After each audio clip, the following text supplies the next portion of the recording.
Hello guys, mabilisang video lang tayo para sa mga gustong gumawa ng flyers. Yung simpleng flyers lang na pwede mong gawin. Depende kung ano yung request na yung client.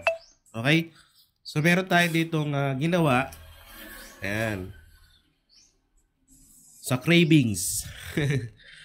Okay, so dito, ang request ng client sa isang A4 ay 4. Ayan, so 4 yan. 1, 2, 3, 4. Okay?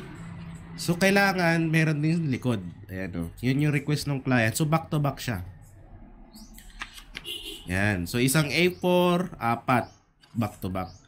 So, sa materials muna tayo. Ang ginamit ko dito ay photo paper na 100 GSM. Kasi ito ay no back print. Wala tong print sa likod. Ayan. So, ipakita natin. Ayan o. Glossy. Pero yung sa likod ay matte. Yun ang pagkakaiba ng 100 GSM. Ito rin yung ginagamit guys pag gumagawa ng chips bag. Ayan. Sa 115 GSM, katamtama na to para sa flyers na gagawin mo. Pero depende pa rin sa client mo kung gusto nyo makapal. Okay? So meron din tayo ditong makapal.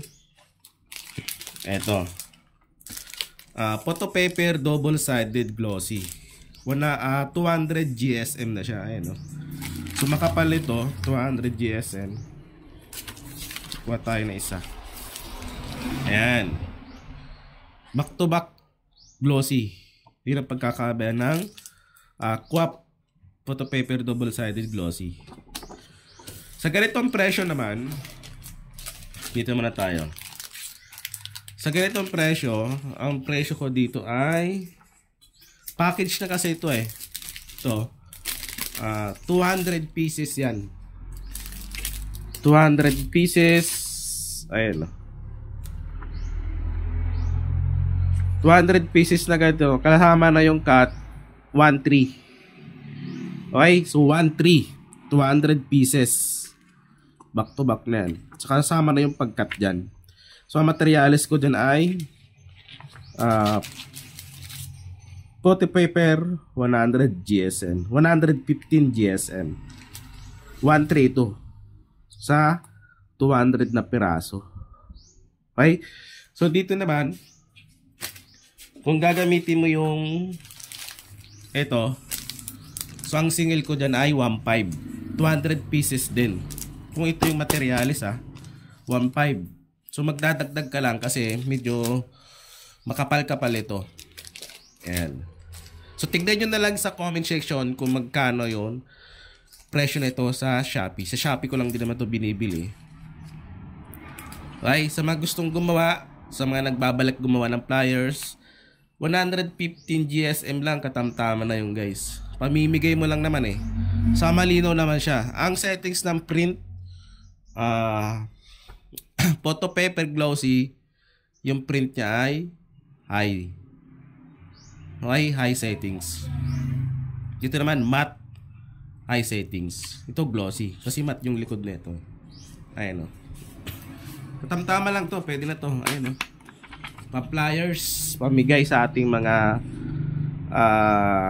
suki. Ayan, sa mga gusto niyan, yung maliligaw, yung taga Tugigaraw.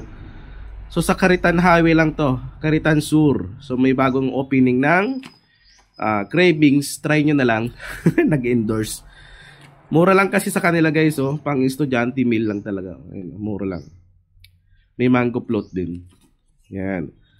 Besides CSU Andrews campus in front of the old library. Yan. So meron silang opening dyan.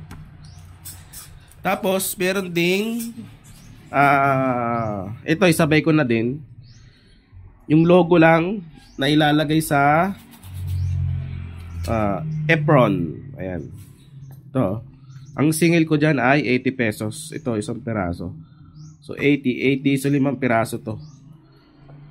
Sa isang A4, dalawa mapiprint mo. Sa isang piraso na ito, 80 pesos. 100 dapat yan eh. Ginawa ko na lang 80. Yan. So, sinama ko na lang sa video natin. Pigment to. DTF. Dark transfer paper. Ayan.